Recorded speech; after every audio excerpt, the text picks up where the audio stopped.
welcome back to the channel and the Happy Tears audio podcast. It's your girl, Kelsey, comedian, rom-com author, YouTuber, podcaster, overshare, bestie on the internet, and Happy New Year in February.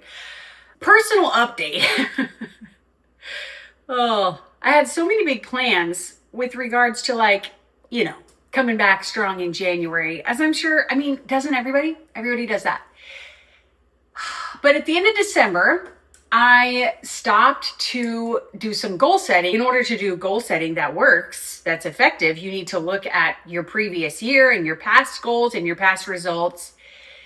And as a comedian and someone who's been sharing positivity online since 2015, it's really embarrassing to admit how sad I have been for how long. And going back through all my journals and all my past goals, it was just year after year after year of the same thing. And so I just don't want to do it anymore. I don't want to do that to myself. And now I'm spread so thin and so overstimulated with the 6 kids that I could never in a million years have dreamed we would have. So how many kids do you have? How many kids do you have? I would be like a basket case all the time. It's because I was trying to push myself so much professionally. By the time everybody gets home from school and everybody gets off work, I'm, already depleted. You cannot start an afternoon as a mom of 6 if you're depleted. The 4 to 6 p.m., 4 to 7 p.m., forget about it. Forget about it. You got to be fully charged. You got to be locked and loaded and ready to go. Toxic positivity. How was your day? I missed you so much. All that. Just rainbows, butterflies, sunshine, lollipops coming out your butthole and out of your mouth to your kids. And that was not happening. One of the things that I have been doing year after year after year is setting goals that were outside of my control. This year, I'm going to reach 100,000 YouTube subscribers. That was one of the things I was about to write down for 2026.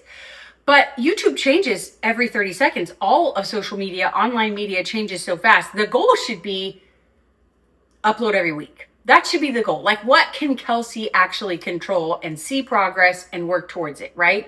That is not new. I have heard this before. I get it.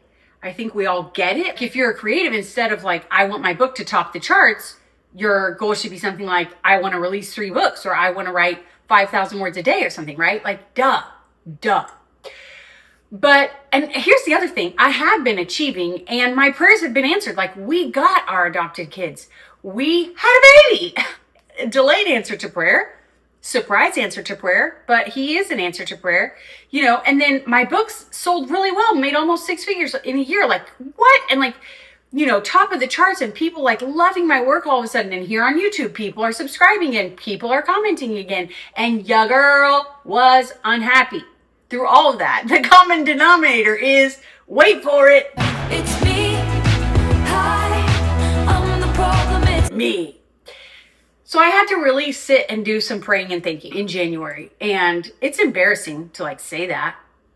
This is embarrassing. This is cringe. Cringe, mom, as my oldest would say. But what am I here for? What am I doing if it's not to encourage other people, to make other people feel seen? What is why am I even doing YouTube? One of the epiphanies that I had going through all of my old goals, old dreams, same prayers year after year, I stopped to ask myself, not when I was happiest, but Kelsey, when were you the most content? When were you content, you little overachiever, hustler, go, go, go? In my past YouTube talk show, I had an episode with Barbara Corcoran. One of the things she said that stuck with me this entire time, and I keep looking down because I'm worried about the glare on my glasses, so I need to get new lights because I know that's annoying, or stop wearing glasses, but I would like to be able to see. Barbara told me, I'm never content. I'm not a content person. She said that in the interview. And it really stuck with me, yes, it's okay to just never be content and just always be striving and going towards the next goal. And obviously that served her well. She's a super famous multimillionaire. But for me, I have like 2 hours. Like, I don't have that much time to be striving. And also, do I want that? That's a choice I'm making, right? To just never be content. So I asked myself, when was the last time, not that I was happy, when was the last time I was content? And the answer had me shooketh. Because the answer was when I was just writing my books, just sitting every day creating massive amounts. I mean, I was writing 16, 17,000 words a day. Now, at that same time, we were going through hard things, but like prayerfully waiting on our kids. And so there was some anticipation there and like believing for what was on the other side. So I think hope is a big part of it. Wasn't posting on social media. Wasn't creating reels and TikToks, wasn't trying to grow my followers, wasn't trying to like get bigger and bigger and better and better. I was just creating and writing every day. But I was also hopeful for what was coming. And I think those are the two epiphanies that really helped me. And so I was like, you know what? We got to shut some things down. You will be held responsible. Then shut it down.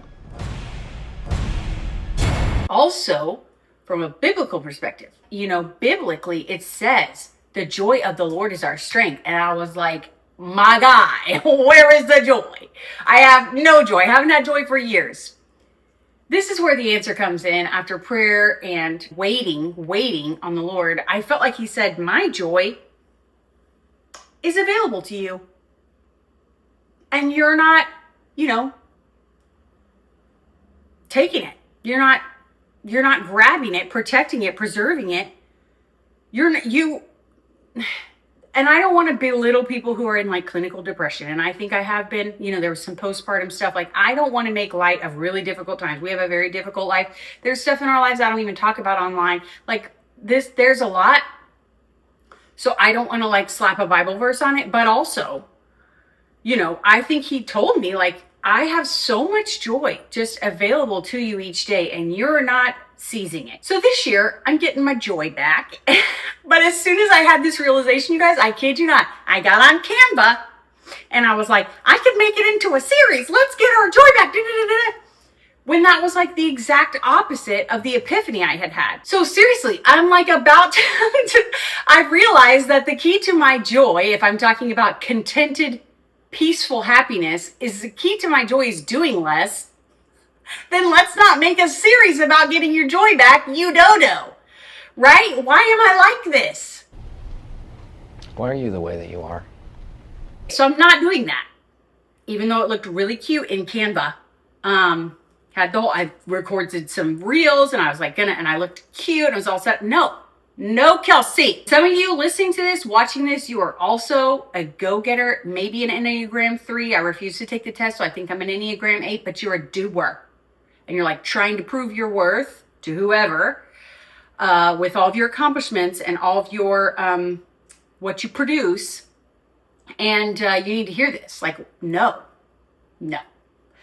So I nuked my Instagram. I deleted every single thing going back to 2012. Shut down my TikTok. Now the TikTok, I just deactivated so I can turn that back on. Instagram, there are some things I could unarchive if I wanted, like old posts I could put back. But a lot of the reels and videos, they're gone. They're deleted. Because I was trying so hard, grow. I want more followers. I want more readers. I want more money. I want, a bigger tour. I want larger crowds, like growth. A, for what? B, ego. And then B, my Facebook was hacked and deleted. That was my biggest platform. That was gone. And then Instagram changed where it didn't really matter how many followers you had. Your people wouldn't see your stuff. So Instagram became this new strategy. And let me tell you what, I did figure something out on Instagram. If I wanted to do nothing but post funny marriage clips, funny marriage rants about marriage every single day, I would grow really big. Would any of those people come to see a show? Probably not. Would any of those people, buy a book? Probably not. Because you know what those people want? Short, snippy videos about marriage rants, right? Like Instagram has become so hyper specific, at least in my experience. I'm sure there are other people. And like, if you're a writer, an author listening to this and your Instagram is super specific just about your books, that's great. Keep it that way. You keep on keeping on. But for me, I've done so many things over so many years, and people wanted comedy content from me. And so all that to say, nuked my Instagram. Felt scary, felt good. That does not mean I'm never posting on there anymore. It means I'm not trying to grow anymore. I have 26,000 Instagram followers, and it'll probably go down. If you don't post very much, people unfollow. The algorithm unfollows. Like if you're not growing, eventually it'll start to taper off. So my Instagram is going to shrink, which is going to kill my ego and really bother me. I don't have a TikTok at all anymore. Like I am just not going to try and grow. My year for the word is release. I'm releasing it to the Lord. I'm releasing my personal brand. I'm releasing my, because with Instagram, stopping on Instagram really means letting go of my comedy career. Because if you want to get booked as a comedian, you got to be putting out funny content every single day, 30 seconds, 17 seconds, 1 minute long. I could sit and batch reels, and making the actual content is not the problem. It was the mindset for me of like, I've got to grow, I've got to grow, I've got to grow. No, you don't. No, you don't. Carry on having a successful income from my books if I am not posting on Instagram all the time. Well, we're going to find out. I am going to post on YouTube once a week. That is long form, low effort. Like it doesn't make me freeze up like I got to batch 85 videos. No, just sit down and do a video, answer people's questions, share from your heart. The end. I can do that every week. Speaking of making a living from my books, I wanted to fill you guys in on my Cedar Rapids event to be home as much as possible. I left Oklahoma City at like 4 a.m., traveled the entire day, then got to the venue, unpacked my books, and performed my stand-up comedy at like 6:30. I was sick. I was deaf in one ear from congestion. It was not my best performance, okay? But I mean, the bookstore owner was happy. We sold over 70 tickets at $10 a ticket. And then I think the people really enjoyed it. It was the longest book signing line I've ever had. I mean, it was a really great event. And guess what? I actually made money. So I took 2 suitcases filled with books. I put some packing materials around the edge. I took 2 suitcases because you have to be under 50 pounds. And so if I did a big one filled with books, it was over 50 pounds. So I did 2 medium-sized suitcases completely filled with books, and they were each like 49 pounds, okay? And then I did a backpack that had like clothes and toiletries. And so a small carry-on with toilets and, a small carrying-on with my toiletries. So I had my personal items, and then I had to pay to check the 2 books. But I think that was cheaper than trying to ship. Now, if you're planning ahead, authors, and really like, making a plan months and months and months in advance, you can order direct from Ingram, the distributor, have them printed and shipped to the bookstore. I have 6 books in the series, so I packed a bunch of book 1, and then a bunch of book 2, and then a little bit less of book 3, a little bit less of 4, 5, 6. I brought some of my other fantasy books for a giveaway, but I didn't try and sell those. After all that, split with the bookstore, I actually made money. That includes, if you are a business owner, you have to sit and think, well, how much did my airplane ticket cost? And how much did the bag fee cost? And if you paid to upgrade your seat, which American Airlines tricked me into doing, because you go on there and you already bought your ticket, and then it has you select a seat. And all the seats cost money. So I was like, okay, I guess I picked this one for $20. Well, they're conning you out of those $20. You could just leave it. You could just click next, and they pick your seat for you for free. But they don't maybe I'm an idiot. I'm also very tired. I was just so tired. Okay, so you add all those things up. You add up the Uber. You add up your Starbucks at the airport. You add up your food while traveling. You add all those things up and see if you end up profitable. And I think I will. At the end, I haven't done the numbers, but I've done a lot of them. And I actually am profitable at the end of that event.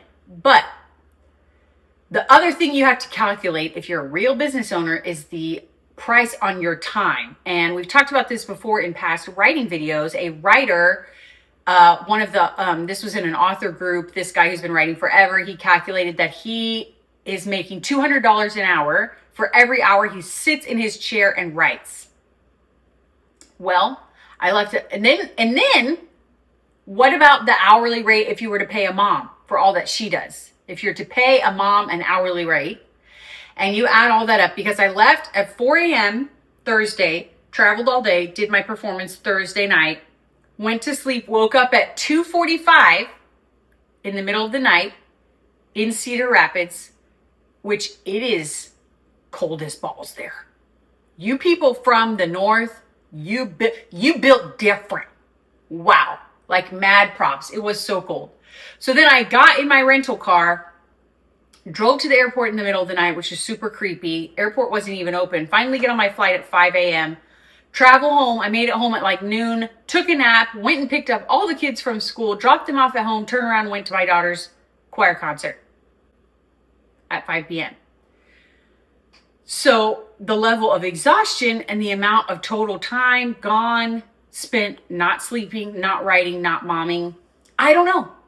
And again, like when I look back at contented happiness, striving for like more, I got to book more gigs. I got to do more signings. I got to be out more. I got to do more events to get more people, in my fan base. And because when people meet me live, they tend to be a hardcore fan forever. Because I'll tell you my whole life story.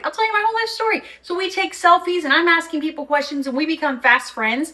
And usually these people stay stay as fans forever. In fact, in Cedar Rapids, I had a friend show up. I had never met her. We had only ever talked on Instagram and she had been a follower of mine since 2016. What up, Patience? It was so great to see you. She just walked in and it was just like, oh my goodness, I've seen your face in a tiny little circle for 10 years. And she's still a fan, even though I have reincarnated my online brand 1 million times. Oh my gosh. Okay, so again, this striving for more is just not serving me at this time in my life. I have multiple bookstores asking me to come. And it was just like, I shouldn't do this right now. This is just ego. This is like, I don't want to say greed, but isn't that kind of like the vibe of just like more? I got to be more. I got to build more. Like, is it like low self-esteem? Whatever it is, it's not a good enough reason to leave my family for a couple days, right? That is my personal update.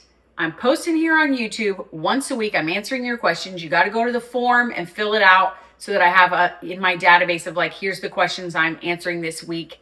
Questions about anything and everything. Most of you guys are authors, so there'll be a lot of writing questions. But I'm going to answer some questions each week. And that's it. A little personal update, little creative advice. At some point I might, here we go again. But I know that the anti-AI is to be live. And so live streaming or doing things in person, like my shows, that's really the way to beat artificial intelligence and to make sure that you stay relevant. And so if I get my act together, I might start live streaming these either on YouTube or on Instagram as I record them. Here's the thing as a creative, and this is like the end of this thought. Instead of it being about Kelsey Humphreys and ego, and one of the things that happened too in December was I was hanging out with a friend, someone I admire and respect who works for a nonprofit, and some of the others on the team, none of them have personal brands. None of them are trying to grow. None of them care about social media. You know what they care about? The mission, the vision, what they're doing. They are building and working on something other than themselves. And I was like, that sounds really refreshing. That sounds amazing. And so the opposite of just like Kelsey Humphreys building fans, followers, more, growth, is to make it about the work. One of the most amazing things at the Cedar Rapids event was multiple people coming up and thanking me for something I had written. It was in different books, different people thanked me for different things. One person was like, you wrote grief really well. And another person thanked me for one of the like little personality quirk things, like a issue one of the characters was dealing with, because she deals with that issue. And it was written really well. And she was like, I'd never seen anyone write about this. Like multiple people coming up and just like, I really felt seen in your books. I really appreciated your books. Like, that's it. Make it about the work. I want to make great work. I want to write great books. And then I want to be here on YouTube encouraging people.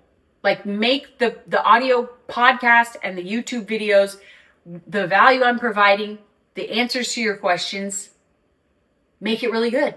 Make really good work and quit obsessing about, you could say, well, if you build it, they will come. Not necessarily, because if you build it online changes every 5 seconds. I mean, as you know, I did build on Facebook and it was all just taken away. It wasn't even my fault, nothing I could do. So again, it's not like, we'll make it about the work and the work speaks for itself and then you will get followers. Make it about the work, full stop.